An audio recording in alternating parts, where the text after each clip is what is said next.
আজকে বানিয়েছি রুমালি রুটি। আমি এই রুমালি রুটি বানানোর জন্য ১ কাপ ময়দা, তেল ও লবণ দিয়ে মেখে নিয়েছি। ১ কাপ ময়দায় ৬টা ডো করেছি। এখানে নিয়েছি কর্নফ্লাওয়ার, সাথে দিয়েছি সয়াবিন তেল ও ১ চামচ ঘি। একটা ব্যাটার তৈরি করেছি।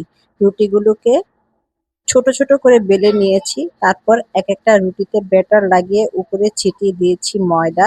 তারপর স্টেপ বাই স্টেপ সবগুলো রুটি আমি দিয়ে দিয়েছি। তারপর চেপে চেপে হাতে যতটা বড় করা যায় করেছি।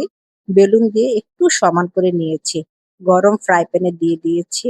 তারপর কিছুটা কালার চেঞ্জ হলেই আমি একটা একটা করে সবগুলো রুটি আলাদা করে নিব। আমি একটু সাবধানতা অবলম্বন করছি, কারণ একটু তাপ লাগে হাতে। যাই হোক, আমার সবগুলো রুটি উঠানো হয়ে গেছে একে একে। সুন্দর হয়েছে রুটিগুলো দেখতে। এই যে দেখুন আমার রুটিগুলো কতটা নরম হয়েছে। আমি আপনাদেরকে একটা রুটি ভাঁজ করে দেখাচ্ছি। খুবই নরম হয়েছে, আর এই রুটিটা খেতে খালি খালি খেতেই খুব মজা লাগে।